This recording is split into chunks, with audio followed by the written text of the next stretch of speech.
La familia Swaneibeane. Swaneibeane nació en una familia granjera a las afueras de Edimburgo, cerca de la costa oeste de Escocia, en algún momento a finales del 1300. Acompañado de su mujer, abandona el hogar siendo muy joven, e inician un viaje hacia el lado opuesto del país. En mitad de la travesía deciden ocultarse en una profunda caverna. La entrada era una pequeña grieta a través de la cual se extendía una cueva de alrededor de 1 milla. Esta caverna le sirvió como hogar a los Beane durante los próximos 25 años. Al principio subsistían de las pertenencias que habían robado a los distintos viajantes que fueron asaltados y asesinados. Pero pronto sus necesidades iban a ser más exigentes. El incesto era una práctica habitual en la caverna, de tal forma que se mantenían relaciones entre hermanos, padres, madres e hijos. Saunei entró. La necesidad de comida iba en aumento, pues la familia seguía creciendo. La solución a sus problemas, la seguían encontrando en los viajantes que asaltaban, pero esta vez transportaban el cadáver a la caverna, donde era devorado. Se aficionaron a la carne humana. Durante 25 años estuvieron desapareciendo viajeros en las extensiones rocosas de Galloway. Lo único que se encontraba de los desaparecidos eran restos, partes de los cuerpos halladas ocasionalmente en la costa. Estos hechos dieron lugar a diferentes teorías. Una de ellas era que los viajantes podrían estar siendo atacados por una manada de lobos. Sin embargo, esta hipótesis no se sostuvo durante mucho tiempo, pues no solo desaparecían individuos que viajaban solos, sino que también se echaron en falta a grupos de 2 o más personas.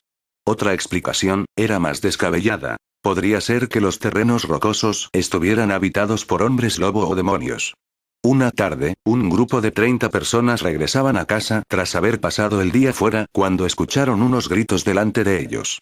Al llegar a el lugar del tumulto, se encontraron con un hombre que se defendía pistola en mano contra una banda de atacantes de aspecto salvaje. Cerca de él yacía su mujer en el suelo, destripada, mientras algunos de los atacantes le arrancaban pedazos de carne y se la comían cruda. Los viajeros, atónitos, no podían creer lo que veían. Al ser descubiertos, el clan de los Beane huyó hacia las colinas.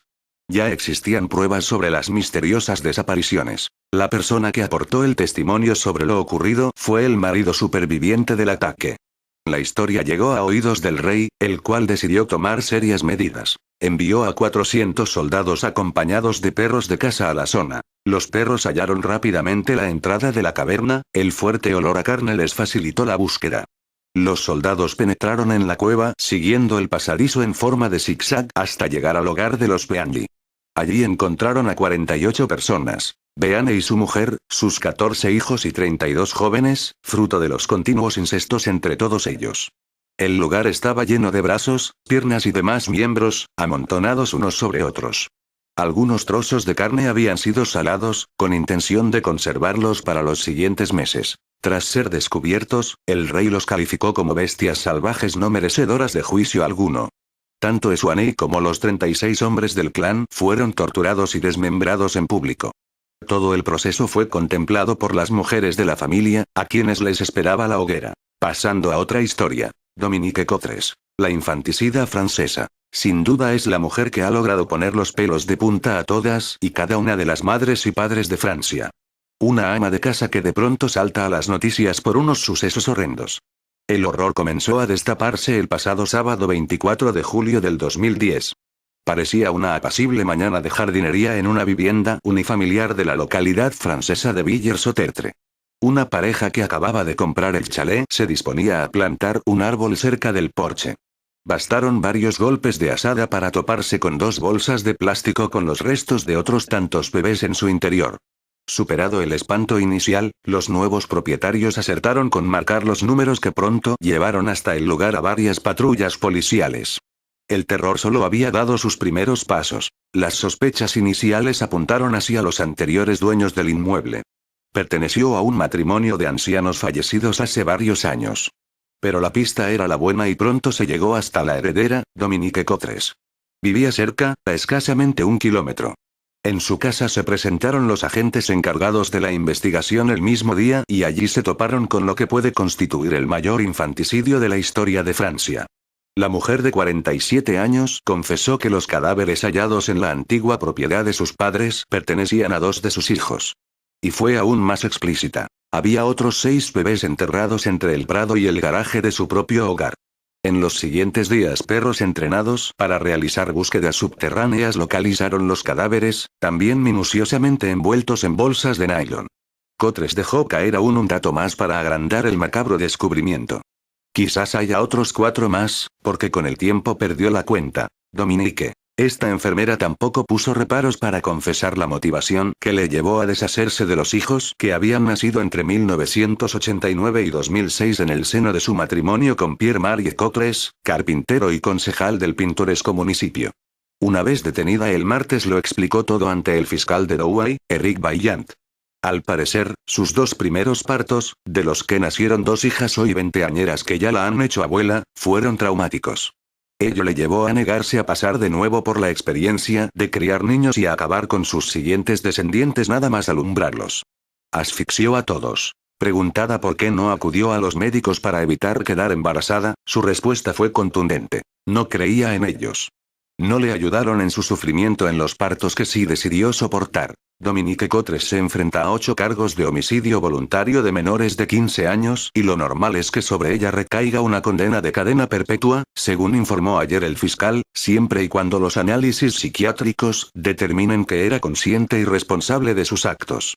El marido, también detenido inicialmente por omisión de denuncia y ocultación de cadáveres, ha sido puesto en libertad.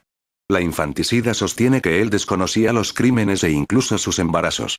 El gran tamaño de esta mujer podría haber servido para ocultar las gestaciones. El caso ha sacudido a Francia.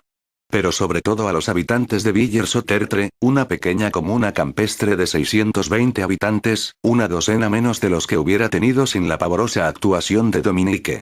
El alcalde del pueblo, Patrick Mercier, como casi siempre en estos casos, aseguró a la prensa que la pareja parecía llevar una vida relativamente normal, discreta, como la del resto de los vecinos. Les conocía bien porque el marido cumplía su 3ª legislatura en el seno del consejo municipal. Es alguien respetable. La esposa salía muy poco, cohibida por su generosa corpulencia. Francia se ha llevado una sorpresa, pero no tan grande. En 1984 una pareja fue condenada en el departamento de la Corrèze, al sur de París, a 5 y 8 años de prisión por haber ahogado y enterrado a 7 recién nacidos. Más recientemente, una mujer confesó en marzo que mató a 6 hijos y escondió sus cuerpos en una bodega de su casa, en el noroeste del país. Aquí otra. Erzsébet Báthory, más conocida como la Condesa Sangrienta, debido a los macabros y sádicos crímenes que cometió, Erzsébet Báthory fue una aristócrata húngara perteneciente a una de las más ilustres familias de Europa. De hecho, de esta misma familia también fueron Esteban y Sigmund Báthory, que ocuparon los tronos de Polonia y Transilvania, respectivamente, además de varios dignatarios de la Iglesia y ministros de Hungría. Popularmente se cree que mataba a sus jóvenes doncellas para bañarse en su sangre porque creía que así se mantendría joven y bella. Se dice que llegó a asesinar a 650 personas para este propósito. Actualmente, y después de las investigaciones llevadas a cabo, no se sabe a ciencia cierta si esto es verdad o no, aunque sí se puede asegurar que cometió incontables crímenes de extrema crueldad. La historia de Erzsébet comienza en 1560, fecha en la que vino al mundo en el seno de una de las más importantes familias de Hungría. Se le dio una educación esmerada, llamativa para la mujer de esa época y de esa región del mundo, que en ese momento era conocida como Reino de Hungría. Mientras que la mayoría de los nobles de esa zona y en esos años apenas podían escribir, ella dominaba con fluidez el latín, el alemán y el húngaro. Erzsébet creció como una chica aplicada, aunque ya en su temprana infancia comenzó a llamar la atención por sus comentarios sobre la vejez y la muerte. Báthory ilustrada argumentaba que ella no había nacido para morir, y que todo lo bello que le pasaba no podía desaparecer así porque sí.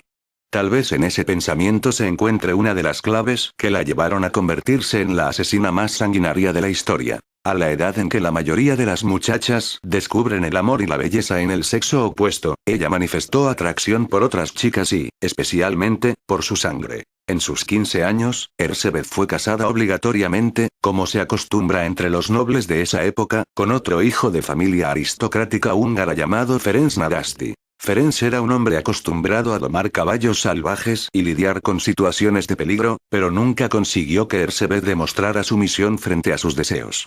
Por el contrario, siempre encontró en ella el espíritu de un potro indomable. La condesa pasaba varias horas frente al espejo, ensimismada, narcisa y con poco interés en su vida matrimonial. La habitación de Ersebet era fría e impersonal, y en ese ambiente de pocos afectos la salud de Ferenc empezó a debilitarse. A medida que el marido perdía fuerzas y ganaba achaques, la condesa se volvía cada vez más ermitaña. Aunque no dejaba de buscar placer en amantes jóvenes. El matrimonio Báthory-Nadasdy vivía en el sombrío castillo de Exegte, situado en el llamado Reino de Hungría. Báthory Castillo Ferenc era conocido como el Caballero Negro, por sus destacadas proezas como general en el campo de batalla. Era tan cruel como su mujer. Estuvo la mayor parte de su matrimonio luchando contra los turcos y cuando volvía a casa disfrutaba torturando a los prisioneros. El hecho de que Ferenc estuviera ausente gran parte del tiempo fue la causa de que Ersebet buscara refugio en numerosos amantes de ambos sexos de los que pronto se aburrió, de forma que, intentando buscar nuevos divertimentos, llamó a gran cantidad de brujos y alquimistas que la iniciaron en ciertas prácticas de brujería en las que centró su vida a partir de entonces. Su marido la abandonó definitivamente en 1604. Murió a mediados de ese año. El fallecimiento de Ferenc incrementó su locura por no envejecer. Las sirvientas ya padecían las consecuencias de aquellos deseos. Tenían órdenes de preparar brebajes y pócimas para contrarrestar los efectos del paso del tiempo. Con la muerte de su marido, esas órdenes también dejaron de tener efecto. De esa manera la condesa de Satoy empezó su escalada criminal. Una de las mejores amigas, y cómplices, de Ersebet se llamaba Darbulia, una anciana conocida en los alrededores como la bruja del bosque. Báthory Artedefans luego de la muerte de su esposo, Darbulia abandonó la casa donde vivía y se mudó al castillo de Exegte. Ersebet estaba fascinada por la hechicera, creía en todos sus poderes y necesitaba de sus hechizos para mantener la ilusión de frenar el envejecimiento. Los brebajes de Darbulia pretendían disimular el paso del tiempo. Así, la magia negra, los conjuros, alquimia y todo de lo que era capaz Darbulia se instalaron en la habitación y en la vida de la condesa. A partir de la aparición de la hechicera se menciona a la Virgen de Hierro, una muñeca de tamaño natural que Ersebet utilizaba en sus ritos de sangre. Convencida de que la única forma para anular el envejecimiento era bañarse o beber sangre de doncellas jóvenes, desparramó toda la maldad de la que ella era capaz en pos de obtenerla y disfrutarla. Manipulada por su dueña, la Virgen de Hierro era un objeto de tortura. Era de metal, con cabellera rubia, joyas, maquillaje y siempre se presentaba desnuda. Con falsa y perversa amabilidad, la autómata recibía y luego abrazaba a las jóvenes víctimas de la condesa. Cuando las tenía entre sus brazos, sus falsos senos se abrían y apuñalaban a la presa. Estando las víctimas malheridas, eran degolladas y su sangre era bebida por Ersebet. Y, si la cantidad era suficiente, hacía llenar una gran bañera con la sangre de las doncellas y se sumergía en ella, buscando desesperadamente la fuente de la juventud. Báthory clásica en los asesinatos, Ersebet no actuó sola. Sus cómplices fueron dos de sus criadas, Joilona y Dorco, ambas fieles e igual de sanguinarias que las condesa. Se encargaban de buscar a muchachas de entre 12 y 18 años, traerlas al castillo y mantenerlas siempre listas para los sometimientos de su ama. Ersebet las necesitaba a todo momento. Cuando padecía dolores de cabeza, por ejemplo, bajaba hasta el sótano para darles mordiscos y masticar la carne arrancada. Los gestos de dolor de las doncellas, y las gotas de sangre calmaban, enseguida, cualquier molestia. El origen de la historia que dice que utilizaba sangre para fines cosméticos data de que un día, propinó una violenta bofetada a la criada que la estaba peinando, con tan mala fortuna que ésta comenzó a sangrar y su sangre salpicó la mano de la condesa.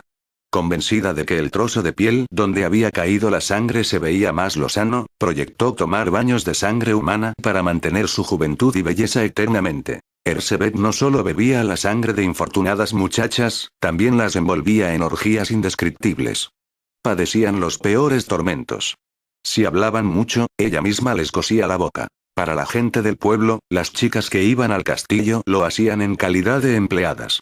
Pero, a medida que iban desapareciendo, empezaron a circular rumores que, de todos modos, no eran ni por asomo más crueles que la verdad sobre las atrocidades que se llevaban a cabo en el castillo de Exegte. Solo decían que la condesa Báthory las mataba para bañarse en sangre de vírgenes. Por eso, incluso antes de ser acusada oficialmente, la empezaron a llamar la condesa sangrienta. Ersebet y sus cómplices daban explicaciones muy tontas para justificar la desaparición de las doncellas.